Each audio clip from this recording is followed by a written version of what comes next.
Hello, my name is Rain and welcome to my channel where I discuss fantasy Formula 1. Today's video is going to be all about the Limitless chip, so strap in, let's get right into it. No further introductions needed. A lot of discussions have been had over the course of the last week when the optimal time to use the Limitless chip is. I'm going to try to give you the optimal way to use the Limitless chip for your team in this video.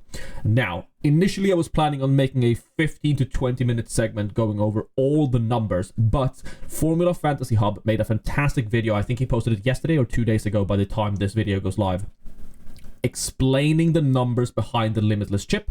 So if you want a more in-depth dive over which tracks are good for Limitless, etc., go to his video. I will link it in the description. This video is going to more go over the strategy for this season, but I will be referencing some of the numbers that he uses in his video. Again, I could go over them all here today, but I think all of you have already seen that video, and if you haven't, you definitely should. Link to that video in the description. Are you back?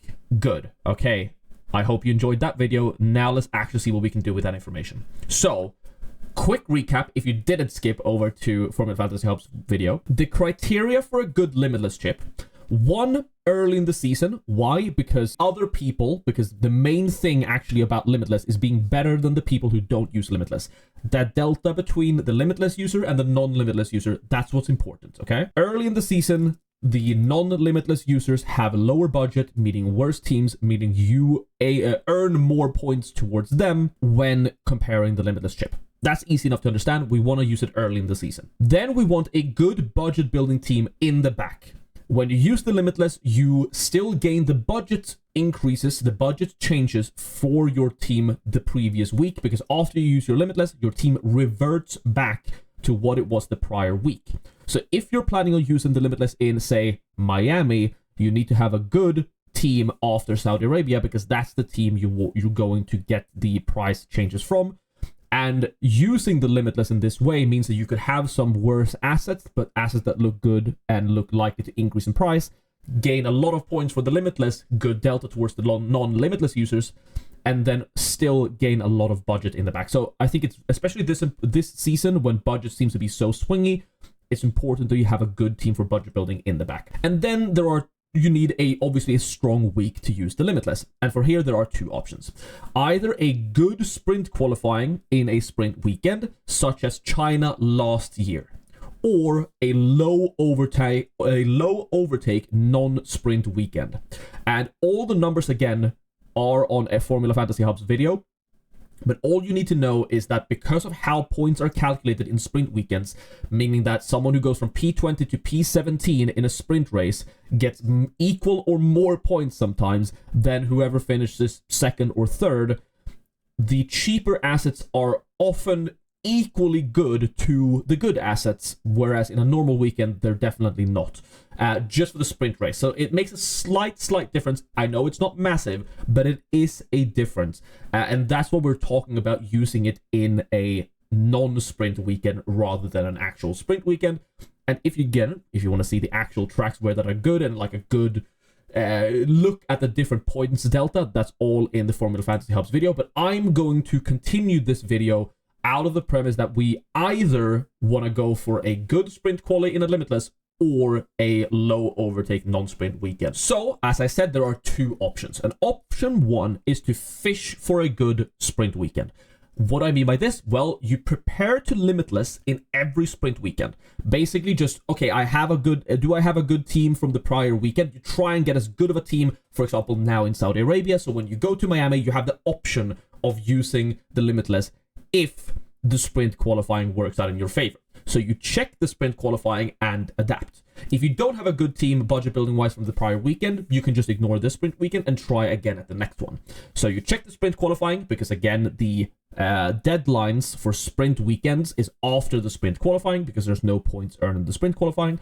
So you can always, in sprint weekends, watch the sprint qualifying and then make your decision. For this strategy of fishing for a good sprint weekend, I would say budget is secondary, but still important. What I mean by this is that you're not going to go out and buying Haas, V-Carb, and all of those cheap constructors to gain budget before every sprint weekend, just in case you want to use the sprint. As long as all or most of your assets look likely to increase in price, I think it should be fine. So you could still be on a 2 premium constructor strategy and then opt to use the Limitless, again, if the sprint qualifying looks good. The problem with this strategy, though, is that there are only 2 sprint weekends left early on, or like early to midway on the season, that being Miami and Spa. All other 3 sprint weekends, Kota, Brazil, and Qatar, are late on in the season. So if you want to wait that long, 1, it's not that early in the season anymore, so you lose that advantage. And number 2, you might have to divert the strategy, because what if you check all of those sprints and then it doesn't look good? You know, you check Kota, the sprint qualifying doesn't look good. You check the Brazil sprint qualifying, it doesn't look good. You check Qatar sprint qualifying, that doesn't look good. And suddenly there's only 1 weekend left, which is Abu Dhabi, which is one of the best overtaken tracks on the circuits, and also the last race of the season. So that's what I mean, that non-sprint weekends late in the season, after the sprint weekends, are all good for overtaking. Mexico, you would imagine, is not fantastic, but it's actually up there, at least on the upper half for the past 2 years in terms of overtakes. I think the last one is something like Singapore, which is bad for overtakes, but that's also before all of those 3 sprint weekends. You either have to commit towards going for one of those final 3 sprint weekends if Miami and Spa doesn't look good, or you have to divert your strategy after Spa to a single weekend, a non-sprint weekend which look good, which look bad for overtakes. We're talking Hungary, we're talking Singapore, and tracks like that. So that is option 1. Fish for a good sprint weekend. If you want to use it in a sprint weekend, fish for a good sprint weekend, and if you want to do that, you can definitely do that. I think it's a really good option. I think the highest upside to the Limitless is when you get a really good sprint weekend, as we saw with China last year. But if you don't hit it, then you're gonna have to use the Limitless in a suboptimal weekend later on in the season, if none of the sprint qualifying turns out to be a good one. Let's move over then to talk about the non-sprint weekend Limitless, okay? And let's go back to the criteria we had earlier. Three criteria towards using an optimal Limitless. You have it early in the season, good budget building team in the back, and low overtakes on the track that you're using it on. Let's talk about that middle point, right? You want a good budget building team in the back. The table that you see here is from F1 Fantasy Tools, shout out, for their budget building guide for your cheaper assets, which is what you will have in the back that's different from the Limitless team users, right? That's different towards what you would put in on your Limitless. And as you can see, for the Saudi Arabia Grand Prix, which is this table is for, the chance or the points needed for these assets to increase in price look terrible, mainly because the points in Japan are so bad. So when points from previous rounds are low, budget building is bad. AKA, it's difficult for your cheap assets to increase in price. Again, only Behrman and Hadjar look likely or somewhat likely to increase the maximum in Saudi, and even Hadjar is not guaranteed to do so, where someone like Duan, Alonso, Portoletto, 13, 15, 15, very, very unlikely they hit that. And some of these assets even had really, really good rounds in Bahrain. I'm talking Ocon's 15-pointer, Albon's 15-pointer. Behrman's 22-pointer is pulling him up towards that good threshold where we want them to be for budget building gains. But then we think about, when are the points high? Because if the points are low in the previous round, the budget building is bad, and you want to Limitless when budget building looks good. Well, let's look at sprint races, right? Because all assets score way more points during sprints. Equal budget building is better after sprints. Okay, that makes sense. Or, as for Bahrain, after a crazy race such as Bahrain, where you can sit on Behrman, Ocon, Lawson, Gasly, all of those assets that score double-digit holes. So that was the second point. The third point is then we need to find a track with low overtakes after sprints. Okay, so here we have the amount of overtakes for each track from 2022 to 2024. This graph is by the Fantasy Formula or Fanamp. Fantastic people, go and subscribe to them too. This graph has been tossed around on Twitter and also in Formula Fantasy Hub Rob's video as well. And I'm going to use it here just briefly to show you that we have, we have the data on which tracks are good for overtakes, and not obviously you need to use some wheel knowledge or track knowledge, I guess, as well as there are some outliers here. I mean, Sandford's 240 overtakes in 2023 is a massive, massive outlier. That's not normal on that track at all. That was just because of changing conditions. So you have to take it with a grain of salt, or at least look into the numbers a bit more. But in general, this is what we can use. And using it in this season gives us a very, very interesting thing. Because again, we need to look for tracks with low overtakes after sprints for an optimal non-sprint weekend limitless. And what does that give us? Well, that gives us 3 options, in my opinion, for the best limitless chip use in 2025. The first ones are immediately after the Miami Grand Prix, Imola and Monaco. And the great part about going for tracks with low overtakes after sprints is that as long as your team looks decent, you could still go for that fishing for the sprint race, for that fishing for the optimal sprint qualifying formula that I talked about as option 1. Say you get to Miami, your team looks decent, you have the optimal team with McLaren, Mercedes, Piastri, and really good budget building drivers, and that team looks really good, and then the Limitless looks amazing in Miami. Well, then you can use it in Miami. But after Miami and after Belgium, we have 3 tracks with low overtakes that look really, really good for Limitless. We have Imola, Monaco, and Hungary. And I'm not going to tell you that, Imola or Monaco or Hungary is better than the other. We can look at past data and past delta for these tracks. It's going to depend on circumstances, right? But these are really good options. And the good thing about these tracks is that you can very easily just check them. Similarly to what I talked about previously with, fishing for a good sprint qualifying, you could select a good budget building team in Miami with regular transfers, and then you get to Imola. If your team scored high in Miami and looked good for budget gains, use it in Imola. If you had a DNF or 2 DNFs in Miami and your team looks like they will drop in price, you don't use it. Then you just use normal transfers in Imola. Again, after Imola, if your team looks likely to increase, your entire team looks good for Monaco, you use the Limitless. If you had another DNF in Imola, or 2 DNFs, or you have 3 assets that doesn't look likely to increase in price with low scores in Monaco, then you don't use it in Monaco, and then you just use normal transfers instead. And then you can continue on. You get to Belgium. You get a good team going in Belgium with regular transfers, and then you check it again, you go for Hungary. So all of these give you a really, really good baseline. You get everything that you want. You probably have a good team from Belgium. You probably have a good team from Miami. All you need is a little bit of luck in either Miami or Belgium to have a really solid team. You avoid, essentially, if you avoid the DNFs in Miami, you avoid DNFs in Belgium, or you have a good solid team that look like to increase in price after getting a high score in a sprint weekend.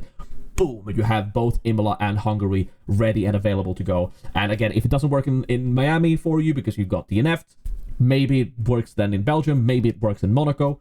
There are options, and then if all of this fails, if none of this works, then you can start looking towards later in the season, or you can just use it in Hungary and not care about budget at that point because it is technically a bit later on in the season, right? And I think Hungary overall, quite safe track, very few overtakes if there aren't changing conditions. Hungary could be an optimal place to use it, even if it doesn't look fantastic for budget. So let's move over and actually look at what you can do team-wise with a team that I have that looks really good for this strategy. So this here is my team 1 on the account that I made after Australia, which I'm just going to use to show you what you can do. So this is obviously the team for Saudi. This is the team that I had rather in Bahrain, which actually outscored the meta team, believe it or not. What my plan for this team is, and I'm just going to do this now, I have 2 free transfers, is to switch to the meta team for Saudi Arabia. And doing this with getting, let's say it is Fernando Alonso. Let's say this is my team, then in Saudi Arabia. We get to Miami. Say all of these 7 assets rather look really good and really likely to increase in price because I had no DNF in Saudi, and all of these assets are amazing and wonderful. And the Miami sprint qualifying looks good. I'll just use it in Miami. If either of these looks bad for price increases, especially because it's early on in the season and I still care about budget a lot, I can just have 2 free transfers to do whatever I want. And in Miami, I could choose to switch back to something like Haas, right? The good thing with this is that it's a sprint weekend, so I can look and see which of the cheap constructors look the best. But let's say it's Haas, and then I have $16.8 amazing million, which I can make 1 transfer. Let's say Ocon had a DNF in Saudi, and I want to get rid of Ocon, and Alonso Hadjar Behrman looks good for price increases in Miami. And I just can pick whatever I want here. I could either choose something that's likely to increase 0.6 million if, say, like, I don't know, Pierre Gasly had an amazing Saudi Arabian Grand Prix, or maybe we have something like Alex Albon, right? Who, you know, 15-pointer Bahrain, gets a 20-pointer in Saudi Arabia, and he looks really good. Or I can just get someone who's really like to increase in price out of the top assets and get George Russell back in again, who has been performing very, very well so far this season. So let's say this here is my team in Miami. I run it with a cheap constructor that's likely to increase 0.6 billion in price. I get a really good team, and then no one in my team DNFs. Everyone in my team looks likely to increase in price in Imola. I just use the Limitless, no problem. But let's say that Alonso DNFs, Hadjar DNFs, it looks terrible. Well, I then have 2 transfers in Imola that I can, you know, transfer out to whatever. Let's say that Liam Lawson looks good, and I've gained a bit of budget, or maybe I've lost budget. Who cares? I could just get Gabriel Bortoleto in there, or maybe I can afford Pierre Gasly because I've earned 1 million over the past 2 races, right? I could probably earn 1 million over the next 2 races. So let's say I could afford Pierre Gasly in here as well. I then try again after Imola. Does the team looks good? Because then we're gonna, you know, count the Imola points and the Miami points. Does this team look likely to increase in price after Monaco? Yes, no. Well, if yes, I use Limitless in Monaco. If no, well, I wait and we do it all over again once we get to Spa. So my personal most likely outcome in terms of my Limitless strategy this season is going to be exactly this. I'm going to wait until the sprint qualifying in Miami, check if my team is going to increase in price, check if that looks good. Otherwise, prep it during Miami to use it in Imola. Same for Spa. Prep it in Spa to use it in Hungary, or at least have a relatively good baseline from the previous race, right? I hope that all made sense. If you have any questions, please leave them in the comments down below. I'll try and answer as many as I can. If this made no sense whatsoever, then you obviously haven't watched Formula Fantasy Hub Rob's video yet. Link to that in the description. If you want to grab F1 Fantasy Tools Premium at a discounted price, you can do so with my code. Link to that in the description as well. And if you have made it this far without liking or subscribing, what are you doing? You can always unsubscribe in a week if you don't like seeing my content in your feed, but it does help out a lot. So thank you so much for watching. Like the video, subscribe. I'll see you in the next video and in the deadline stream on Saturday evening. Goodbye.